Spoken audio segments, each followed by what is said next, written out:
Hello, everybody. Hello, family. Hello, everybody. It's good to be here again. It's another amazing life paths webinar, parenting webinar Wednesday. Wow, how are we doing? How's our family? How is everyone?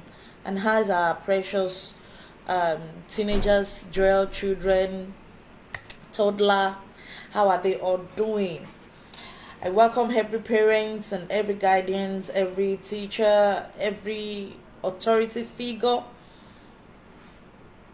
to the Life Path Parenting webinar this afternoon. Thank you. God bless you. Thank you for joining. It's going to be an amazing time again this afternoon, and we have an interesting topic to deal with and to trash this afternoon. Okay, so let's get down to the business of the day. Let's get down to the business of today. So our topic today is 20 things your teenager isn't telling you. 20 things that your teenager are not telling you, but secretly they desperately wish you know these 20 things. They really want you to know these things. Yes, there are more than 20, but I'm just going to be picking just 20 today. If you want further information or more information, more from that 20, join the parenting community. Once you are able to join the parenting community, you will have access to much more information. You will have access to much more information. So I'm going to be sharing the link with you on the group now. On the section box. So join the parenting community so that you can get so that you can have access to more information, to more of the information. All right. So before I continue, I want to also say a very thank you to everyone who has been sending messages, who has been calling, everyone who has been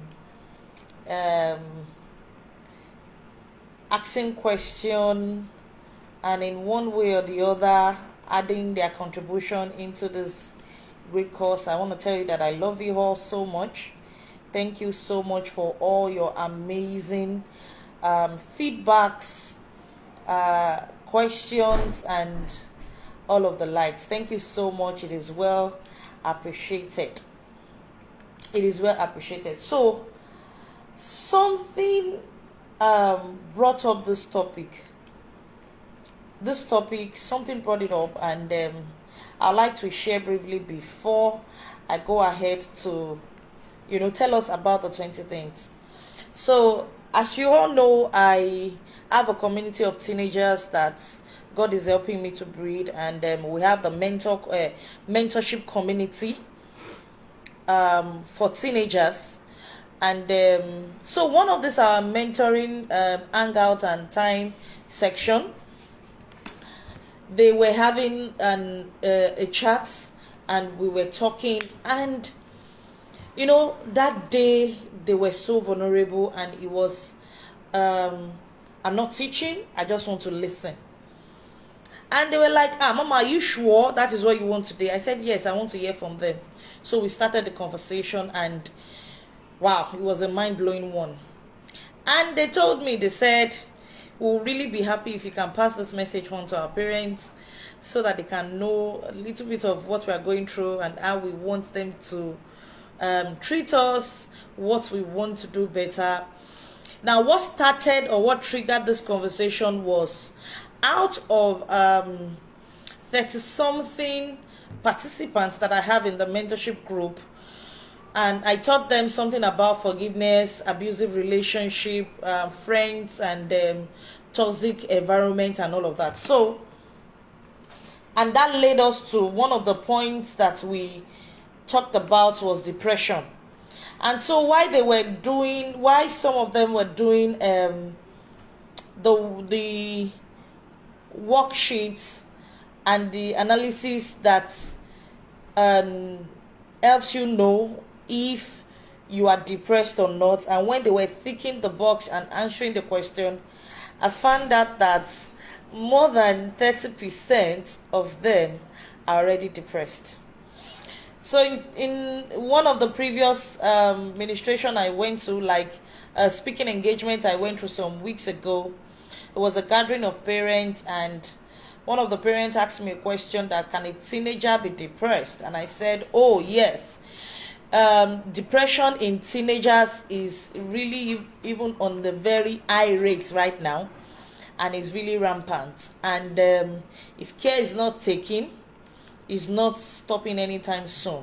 As a matter of fact, is at the verge of busting out, and the increase is really much every time. So this is an alert for every parent to let you know that teenagers to go through depression, and their depression state is even on the high alarm now. And there are some signs, some symptoms you will notice. And once they start being depressed from their teenage age, there's so many risk factors as they are growing up. They become angry, they become all these children that they are shouting that they are bullying other people, and all of that is as a result of, many of them is as a result of toxic that they are going through, anger, depression. And the only way to express themselves or to have an outburst is by pouring their frustration or their anger on somebody else. And some bullying is as a result of what they see their parents do or what they see happen in their environment. So that does not mean I'm justifying bullying or I'm justifying the acts for them. No, I'm only saying that every of the negative acts you see your teenager performs is always from a source.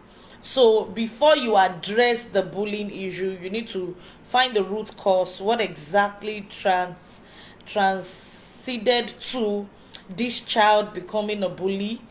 Maybe some of them, they might have been bullied, and they want to revenge and bully somebody else back.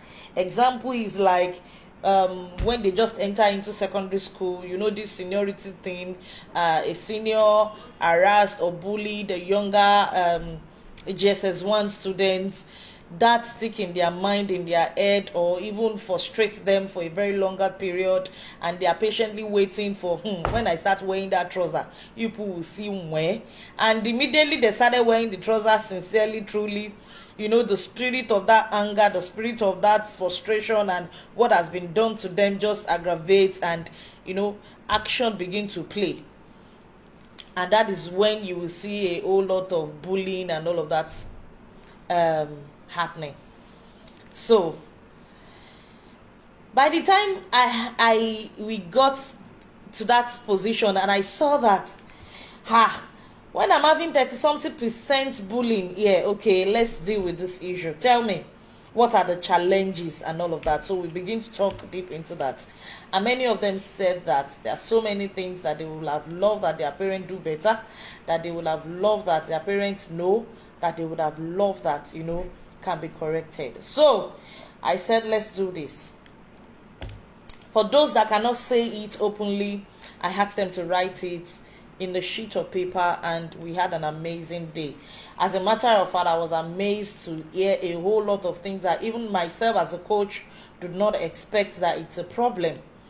I was amazed to see a whole lot of them. That's why I said I can only pick 20 for this live webinar, but we can't finish it on this live webinar. So that's more reason why I'm encouraging you to join the parenting webinar, so that we can finish up the conversation there. All right. So having explained the reason behind this particular topic, so this is me as a servant leader coming on behalf of all our teenagers to you parents, telling you what we need you to know. That unconsciously, yes, because I had to defend parents at a point to let the teenagers know that sometimes unconsciously parents act these things without them knowing. And they also need to understand that our parents are human beings. They also need to understand that our parents are not an island. They also are in learning process. And if they don't know, they can correct. So this typically brings us to why we are discussing this topic. So let's get into it. Number one is I need space and privacy. I need space and privacy. And this person wrote, don't take it personal when I come home from school and hide out in my room for a couple of hours. The pressure of life wears me out. I need time to adjust, to just be myself and play a video game, scroll through my phone, or just hang out. Don't worry, that does not mean I don't love you. I still love you. So this is from one of them, and I asked question further, how does that happen? How does that play out? And why is this top of what you want your parents to know about? And she says, once she's back from school, with that tiredness, with, all the stress and all the bala blues that school have come up with and all of that, and they are back home finally. And some of them, when they get to meet their parents, the first thing is, how are you? So what happened in school today? Okay, your teacher called me. Okay, do you have homework? Okay, do you this? Okay, do you that? And he said, it's like, Abba, I'm just coming in. You have not even allowed me rest. Now you are telling me I should go and do homework. I will do it. Just calm down. Let me relax first. Let my hair cool down. And all of the likes. And I said, how does this affect you? I don't feel that this should be something that should affect. He said he still plays on his head as if he's still in school, as if, there's no difference. He should be looking forward to coming home. He should be looking forward to having a conversation with the parents. He should be looking forward to something different from what the school has got to offer. So in his own time, then he can now start gisting about the school and all of that. Not you pouring everything that has come up in school and all of that upon him again. So I saw reason to that, and I also think that we need to pass this information across to the parents. Okay. Solution to that. Does that mean that as parents we should not be concerned, tell them to do their own work and all of that? No. But whenever they come back from school, it is proper or it is good that we don't just bore them with the same thing that they've been coming to school with. Oh, welcome. How are you? How is your day? Okay, freshen up, rest a little bit, and get to work to do what you need to do. But when we are saying it, we say it in a more, not a commanding, this is this, this is this, this is that. In a more humor way, in a more way that will make them feel they are obligated, that won't make them feel, I don't care what you do, I don't care if you die, I don't care if you are stressed, just get to work, as if they're in the military zone. All right, number 2 is I'm going to mess up, maybe even royally. I am not perfect. I am going to make mistake and disappoint you. I don't mean to, but I am learning and figuring things out on my own. Just stick with me when I do. I am not a bad kid and you are not a bad parent. It's just that growing up isn't easy. When I saw this particular letter and I asked, what makes you feel this way? He said there are times that he does not want to do the things that he did, and the parents are angry and they are disappointed, and that matter never finished. They never forgive. They still keep talking about that same matter till infinity. I said, give me one of the examples. He said one of the nights that he was really hungry, and there's a law in their house now where you don't eat more than 2 times in a day now, and once it's 7 o'clock, you have eaten your night food, you don't go back to the kitchen to do anything or to eat or to. And this particular night, it was really, really, really, really, really. No, it was a she, yes. She was really, really, really very hungry. Very, very hungry. And she had to stand up. And when she saw that she had started having stomach pain and all of that, she had to stand up, went to the kitchen and took gari, ice cube, and then took granite to drink. In the middle of drinking it, the father came into the kitchen, met her and started calling her a thief, this, that, you know. Weeks later, even the father, being a deacon in the church, preached about it, you know, talked about it in the midst of his friends, you know. Any single thing, the father will say, "Ole, bó ṣe lọ jí kíní múnú kitchen nìyẹn," you know, and keep bringing back this issue. So I asked her, what period was this time? Unknowing to her where I'm going. So I asked her what date. No, before asking her what date, I had switched away from her to another person. So I now went back to her. So I asked her a few questions. I said, when do you usually have your menstruation? What dates regularly? And she told me the dates. I said, okay, this particular thing that happened when you went to the kitchen, what date was it? So I found out that it was like 2 days to the menstruation. I said, do you usually have cravings before your menstruations and all of that? He said, yes, not just cravings. I'm just like eating. So on that particular day, that was one of the things that was happening to her, and that was why she could not hold that hunger. And that is why the teenage in her, you know, triggered up and went to the kitchen to get the gari. And at the end of the day turned to, you know, a continuous thing which she forever regrets in her life. And when she had the opportunity to say something to her parents in written notes, this was what she wrote. So parents, please, we need to know that in this teenage age, they are going to make mistakes. There are going to be things that you don't like that they will make. Not necessarily because they just want to be bad boys or bad girls or they want to do it, but teenage exuberance. There are so many influence around that will trigger these behaviors. And so many times, if you notice, they are sorry and they tell you they don't even know how it happens, but they are sorry. But sincerely, when we forgive or when we get to know things, let's forgive and forget it, not repeat it and turn it to an abusive thing. It helps their mental health, and it can lead to depression and low self-esteem. All right, number 3 is, I love when we just hang out. So this was what it wrote under it. Every time we are together, I feel like you are either reminding me about something, telling me what to do, or lecturing me. Can't we just hang out? I love when we go out for breakfast or lunch, watch a movie together, or cook together in the kitchen. Stop trying so hard to raise me right.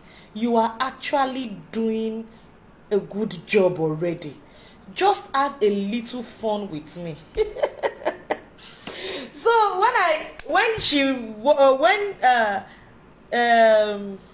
okay, this is a boy. So when he actually collected as in stood up to talk about this, and when he did, he said, I love my father, I love my mother, but they are possessive. They are too much of a lecturer. They are too much of a disciplinarian. They are, you know, every single time they are teaching you one thing or the other. They are lecturing you why you should not this, that. They are obsessed with that attitude. There is no alone time where they get to just play or talk like father and son, or, you know, just have fun. And he sees his friends going out to play snooker, you know, playing table tennis, playing games with the dad. But his own dad has always been, you know, preaching, lecturing. It's either is one word of advice to another, this and that, and it's tiring. It's really tiring that you just want to have, you know. And same thing as the mother. So I asked, what's your daddy's what kind of work is your dad doing? And he told me that his dad is a lecturer in the university, in a particular university. I said, okay, what is your mom doing? He said the mom had stopped teaching, but she's still in education industry. I said, so what do you expect now? So what do you expect now? You should expect. And they are not doing it intentionally, naturally. It's an inbuilt thing because of the kind of profession they are coming from. So, but if this message is passed across to them well, maybe they can try to start adjusting. But please don't take it hard on them. Know that they are used to that kind of system, and it's going to take a whole lot to gradually, come out. They are not going to be coming out fully out of that system, but they might adjust. So I called the parents, I had a conversation with them, and they were like, wow, they never thought of that. They never thought that kind of thing could affect him. They just thought they wanted to raise a good child, a this, a that, and that is how the parents too, brought them up. The father is a professor, and this and this and that, the dad is still going to school and all of that. But I was happy that they were able to get the message and receive it well. So, I don't know why my NEPA in my area always do this every time. I bind them in the name of Jesus. All right. The fourth one is, so please parents, let's try to hang out more with them. The fourth one is, I'm going to be rushing it off from here now. Please listen to me even if you disagree. If you want me to act like an adult, you have to treat me like one. Don't shut me down when I try to voice my opinion, even if you disagree. How else am I supposed to learn how to stand my ground or handle conflicts calmly and respectfully if you don't teach me? So this child complained that the parents is always, anytime they raise a topic, they're always shushing him. Shut up, I'm still talking. Shut up, I'm still talking. You don't talk when I'm talking. I don't owe you any explanation. Don't explain anything. You should not explain yourself. You should not this, you should not that, and was beginning to affect. So it's one of the things that your teenager wants you to know, to please adjust. When they make mistake and they want to explain themselves, please try to give them the ear and listen, allow them express themselves, and let them learn from their mistakes too. All right. Number 5. I know you worry, but your long lecture don't help. Okay, just this one is similar to number 3 one that I explained. He said, I know you don't want to hear this, but I have had most of your lecture before. You are not teaching me anything new, and it's just frustrating to me. So I said, why is this? He said, it has just been a repetitive thing every time. Yes, I remember that even myself as a teen coach, as a parenting coach, I also mentioned that you emphasize more, you keep telling them until they hear. Now, to them, you're telling them is too much. You don't mind them, please. On this one, I disagree. Keep telling them, even if they don't want to hear. Okay, I need you. Number 6, I need you. I pretend I don't, but I do. I need you to know I need to know you trust me, value me, and love me. And I really do want to spend time with you. I'm just picky about when. So the next time I am in the mood to talk, I'd really love it if we could talk a while. Okay, so this one is really self-explanatory. They said that when you see them, acting up like they don't love you, it's a lie. They really do. They really, really do. It's just that they just want to be teenagers, and they mentioned one word like this, clinging and attaching. Akilode, we have life now. Let us express ourselves. And because of that teenage age and teenagehood, they seem to always feel that they have freedom. They are in the freedom space where they are independent and they can do things on their own and by themselves. So when you don't give them liberty to take control or take charge, it makes them feel like they are still babies. It makes them feel they are not in control. It makes them feel they are not independent. It makes them feel you don't trust them. One of the examples is I asked my son to go cook in the kitchen, and I was always checking, going back to check. At the point he told me, why are you coming now? I said, go and rest. I will take charge of it. I know what I'm doing. Yes. The following time I tried to, stay back. Truth be told, all my mind was still in that kitchen. I was praying the Lord's Prayer. Our Father who's at in level, help this boy in the kitchen. But by the time it was done, he did amazingly well. And when I got back to the kitchen, there was just few things that I needed to correct. But I saw the mistakes he made. I saw he didn't clean up after himself when he finished, so we corrected that. And as a matter of fact, 2 times or 3 times after that, he still did the same thing. We corrected it, and by the time he did again, I found that I began to clean up after himself, even if it is not total. But the fact that I trusted him to take that journey and to take that, and the next one, I asked him to fry egg for me, and he fried the egg and he came out, oh my God. But I begged him, please don't do experiments, because he loves to do experiments so well. Don't do experiments with my egg, just fry. And he came out so well. And I'm like, oh, if I'm not giving this boy this freedom, I won't know that he could do this. And I'll still be looking at him from the angle of. So giving them that liberty to trust them when you ask them to do something gives them this mindset of responsibility, want to do more. They feel trusted, they feel they can.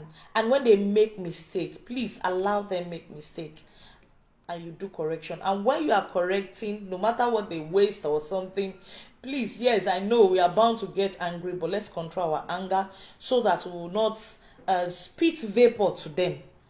So we will not spit vapor to them in the place of our angry, of expressing our anger to them at that point in time.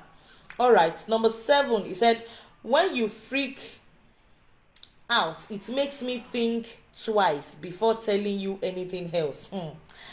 I want to come to you. I want to tell you things, the good and the bad, but not if you are going to freak out every time I tell you something you disagree with or that worries you. I had come to you so much more if you at least try to stay calm and just listen. When I had this, even me, I was guilty of it. Seriously. And this really make a lot of sense. They express themselves, and every one of them confirmed it to them. Yes, that's true. Yes. And I'm like, okay, this is a serious one. So let's digest it. So we discussed about it. It said, whenever they come to you to talk to you, our reactions as parents, the way we trigger, the way we, react to the things they tell us, we shut them off from coming back to tell us that thing again. And that is why I've said it times with that number during my coaching section with parents. I tell them that when our children come to us to tell us things, or we find out they are doing things, let's be mindful of our reaction.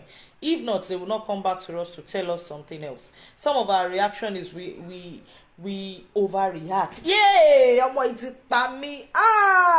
Or we do things like, is that how your mates do it? Is that how this? Is that how that? We do no. You shouldn't have. Let's try as much as possible to see some good in that bad. Then we can now correct the bad. If we always talk down everything they do or everything they bring to us, or we are always reacting or overreacting, trust me, it will seal the blockage of them coming to us to talk to us. So let's be mindful of that as parents. All right, number 8. Your rules and boundaries don't bother me as long as they are fair.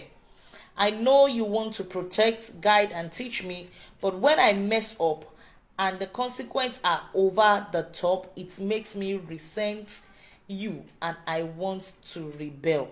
So many a times when we say our children rebel, it's not because they just want to rebel. Let me read this again for us to understand. This number 8 says, your rules and boundaries don't bother me as long as they are fair. So when you tell them this is the boundary, this is the rule, they get it, they know, they understand. But he explained further, he said, I know you want to protect, guide and teach me. But when I mess up and the consequences are over the top, it makes me resent you and I want to rebel.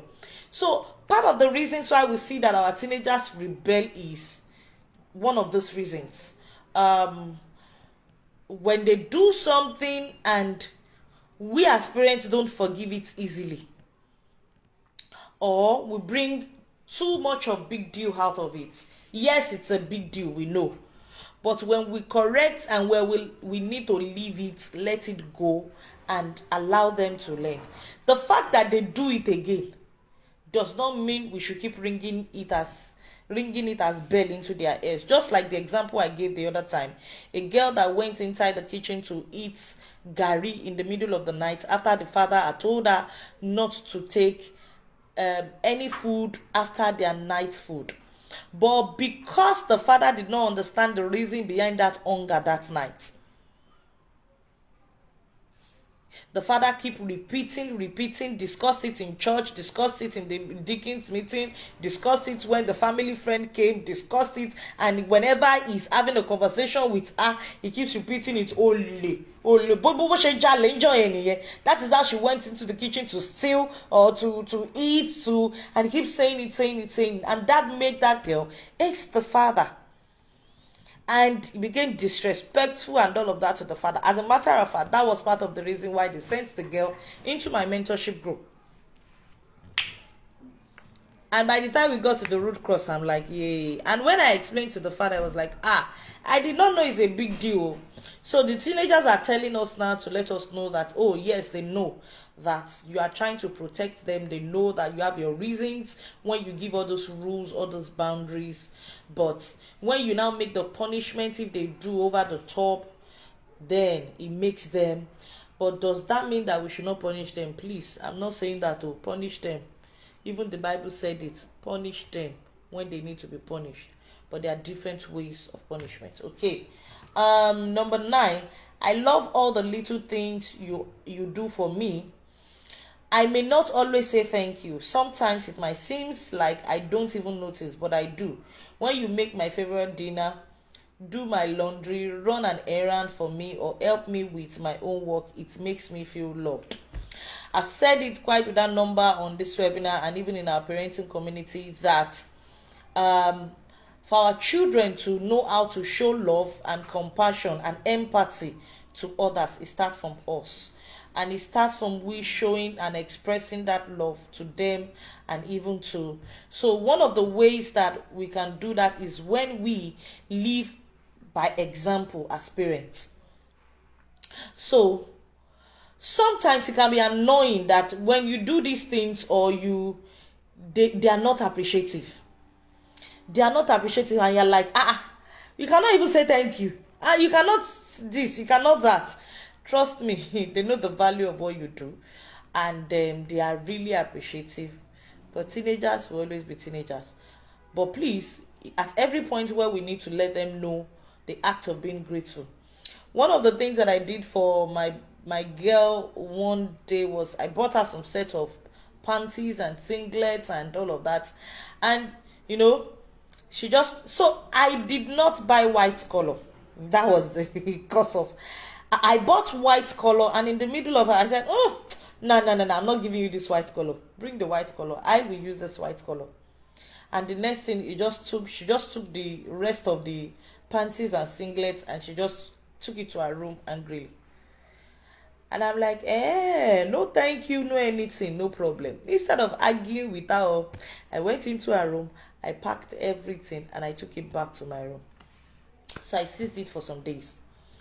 And she needed it. So when she saw that I am not releasing it, she came back to her senses and asked for forgiveness. She's sorry. And I said, did you learn the lesson? What did you do? Why did I collect it back? I said, because I wasn't grateful. And I said, even God taught us that we should be grateful. So we discussed about that and that was the end of the story. So there are ways in which we can infuse learning in them if they are not grateful than us snapping, arguing and turning it into an issue that will be unforgettable in in the life of the children. Okay, so things that our teenagers want us to know and they are not telling us. Number 11. Okay, number 10. I know I am older now, but no matter how old I get, I always look for you in school, auditorium, or stand. Just knowing that you always show up makes me realize that you will always be there for me, cheering me on no matter what. And the boy that wrote this, no, he didn't write it, he said it out. So he read it out, and the boy that read this out, when he was reading this out and after he read it out, he began to shed tears.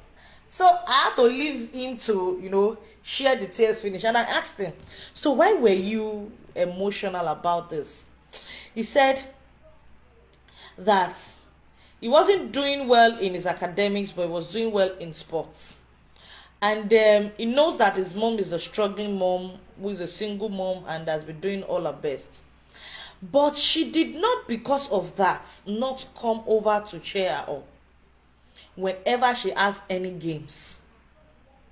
And because of her support, it has really helped her to manage both the sports and even her academics.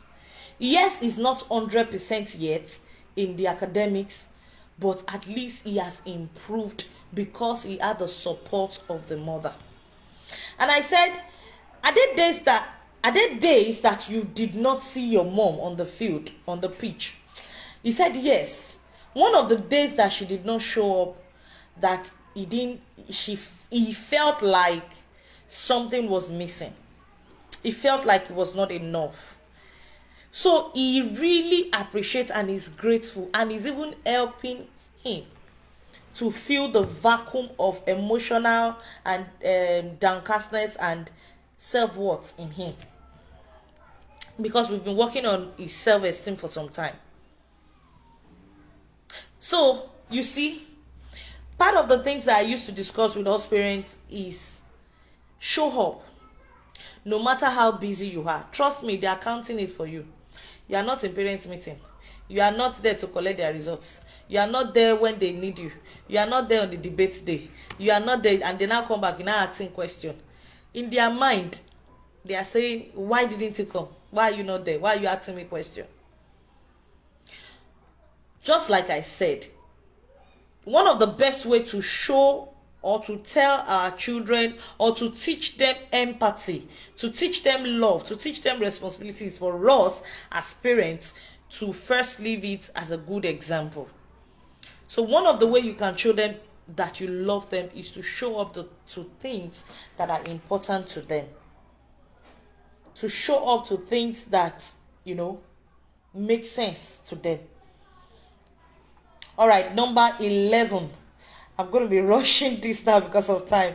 The older I get, the more freedom that I need. I can't learn to become the adult you want me to be if you are hovering over me and trying too hard to protect me. I know it is not easy for you, but I need to be able to make some of my own decisions and mistakes when it comes to my life. So this is one of our teenagers who wrote this, and I hope that parents are listening and we get the message. Yeah, let me read it one more time.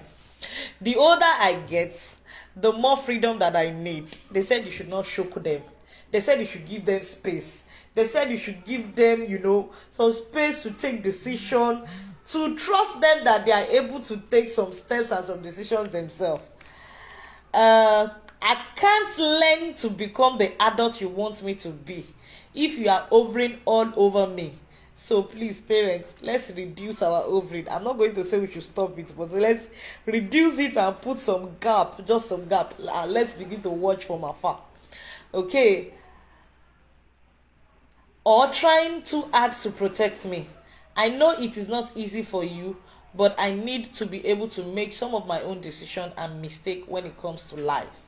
So we get that, right? Number 12 of the things that our teenagers want us to know, but they are not telling us. Sometimes I say things I regret. I will be in a bad mood and I won't know why. I will be rude to you sometimes and I know you don't deserve it. I don't always know why I say or do the things that I do. It confuses me as much as it confuses you. I am sorry. You know, when I read this part, even myself, I melt. I melt. Reason behind me melting is because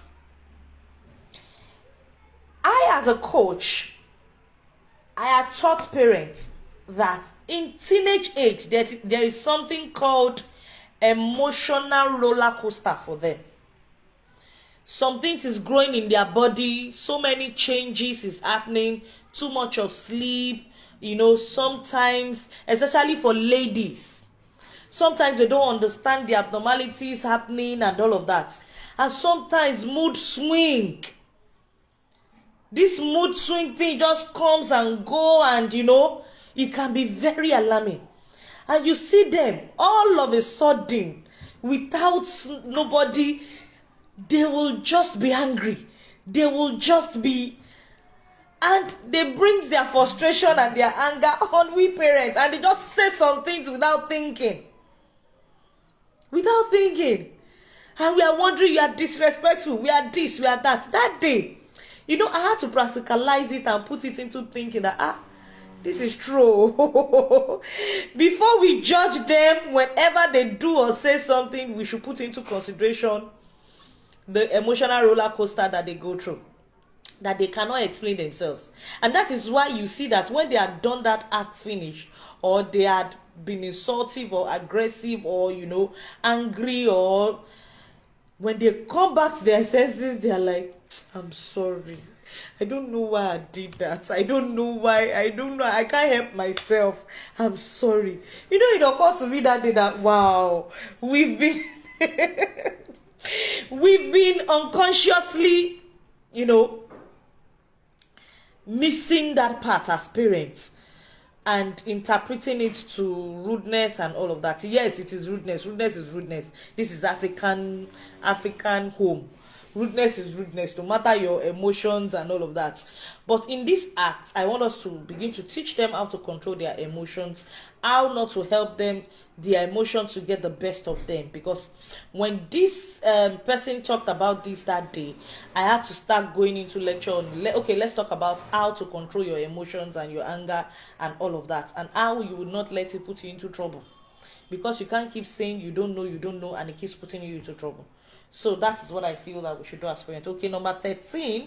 I want to round up in the next 5 minutes. I am going through a tons of change right now. Try not to be too hard on me. I have grown 2 inches in the last several months. My feet are getting bigger. My voice is changing. And there is air now where there wasn't. I am trying to figure this all out and adjust to it all. If you could go a little easy on me, that would be great, because growing up is really hard. Just like I said now, this period is always a great one for them, and they don't understand so many things going on. Part of the reasons why we teach about puberty, we take them through the journey, things that you will see, so they are knowing beforehand. Trust me, there are many of our children that don't get this education, so they don't even know. So by the time they are in that situation, and don't forget that I say at that stage they begin to hide and odd things for you as parents, so they don't understand what is going on and they don't want to come and tell you, so they go through that journey alone. And because you are seeing them moody and all of that, you begin to shout at them, what is wrong with you? Why are you this? Why are you that? I asked you to do these things, you did not do, you did not this, you did not that, and all of that. So please, let's take it cool on them in this stage, in this time. Get to the root of what exactly is causing there, and educate them ahead about the growth that will happen, what they will see, what they will feel, what they should do, who they should talk to, how they can maneuver, how they can navigate the journey of puberty. Okay, number 14. I know I acted all tough, but I am really sensitive. It hurts me when you yell at me. It really bothers me when you give me the silent treatment. Tell me I am lazy, or that I am selfish. Just talk to me gently and walk with me, not against me, and I will learn. When you don't, it makes me want to build a wall around myself and shut you out. So you get that? Parents, do we hear? Okay, number 15. I want to do things my way sometimes. I know it bugs you when I don't wear a coat. I know you hate it when my room is a mess. But I am getting older and it's really bugged me when you tell me what to do all the time. I will clean my room. Just give me a chance to do it on my terms, not yours. So I said, you're in an African home. You are telling your parents that you want to do things on your terms. No, it doesn't really work like that. But yes, it can be managed, but it doesn't really work like that. Trust me, if you do it in your own time sometimes, it might eat into their own time. You can't say that it's the time that you are going to church that, or that you are supposed to come have family meeting or family dinner. That is when you now want to start cleaning your room. Yes, we understand that you want to take decisions yourself. You want to this, you want to that. We get it, but still try to balance it up, adjust to their own timing too. Or if you are not going to be able to do it at that particular time, communicate and explain that you will be doing it so time, and apologize that you are sorry you can't do it now. Give your reasons, genuine, not nagging reasons, not irrelevant reasons, not all right. So that was the explanation that I explained to the teenager at that time. We dealt with it and we trashed it, but it is good that we parents know about it so that we can know how to help that situation when we hear it. It is not when our teenagers come to us to tell us this and this and that, that is when we are now still insisting and emphasizing. I'm guilty of that too, but I've repented since that day. Okay, number 16. Fitting in matters to me. I know I told you I don't care, and sometimes I don't, but most of the time I don't want to be different. When you are a teenager, fitting in feels good and safe. So when I tell you I want that expensive name brand hoodie or cool athletic shoe or the was the game and all the kits and all the things that kids are wearing, it's not that I am entitled. I just want to feel part of the crowd and not so alone. You know, when this person wrote this thing and I read it out, every one of them shouted yes, yes. So they were able to express themselves that sometimes they want to feel among when their friends are wearing this, or doing this, having this game, PS game and all of that. PS game and all of that. So suddenly it occurs to me, in my house we really don't watch TV like that. And then my son suddenly begin to ask us for PS. And we were on YouTube. I was doing an experiment. We were on YouTube and he just passed by me and said, mommy, this is Annie, and this is that, and he began to mention names, and I'm like, oh boy, come and tell me something. How did you know all these names? How did you this? How did you that? And as a matter of fact, it was the one that eventually helped me with that research that day, because with the information I got from him, I was able to, get through to that research easily. And he began to tell me the names of those characters in the cartoons. So I said, okay, you don't watch TV at home. How do you know all these characters? He said, in my schools, my friend talk about it. They bring the pictures. Some of them have the character as bag, as this, as that. It made me remember something. That I grew up in a home where we don't have TV too. Where our TV got spoiled and it wasn't repaired, and I didn't have opportunity to, watch TV. So I remember one of the days my mom got me this sweater in Katangwa. Very pinkish sweater with hoodie. And the day I wore that sweater to school, people begin to shout, what's the name of this animal kingdom? Simba. And they were telling me, you are wearing Simba, you are wearing Simba. Simba and the lion, I be Simba the lion, I can't even remember well. But they were shouting, me that was wearing that character, I don't know what the character is about. I don't know. They were the one explaining to me. I had to fit in to say, yes, now. Yeah, I don't know anything, no, seriously. So when my son did that thing that day, and he began to, and when he now began to ask for PS, it began to click into my head that, oh. So I asked, what do you know about PS? What do you know? He said, my friends play PS very well. This and this, that and that. Even if I don't want to buy PS for him, now I'm thinking of buying the PS. Because if he did not play PS, there will still be the discussion.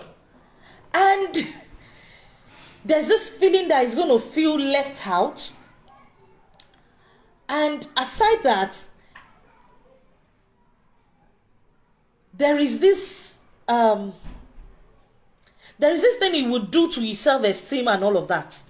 So, but if I now decide to get the PS, then we now put rules. We put, this is the only time we can play PS.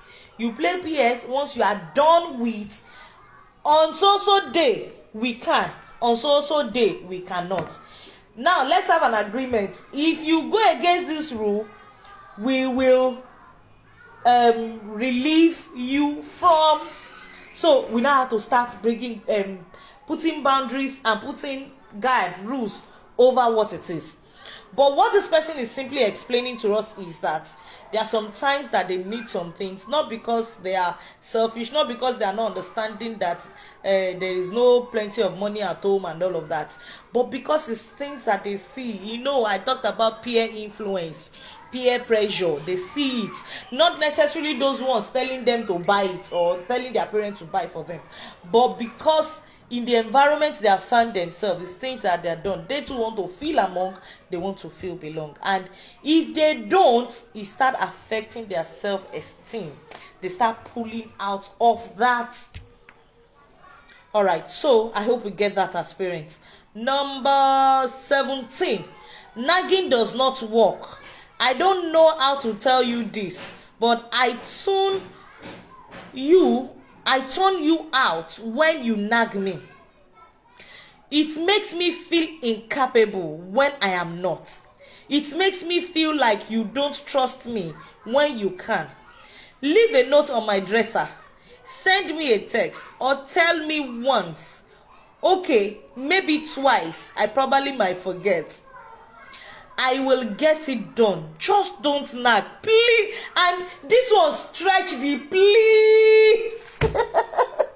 He stretched the please like 2 lines. So when I got to the roots to start asking him question, he began to say, my mommy can shout, my mommy can nag, even my daddy, every small thing, you did not, every small thing. And consciously, he himself has begun to find himself do the same thing.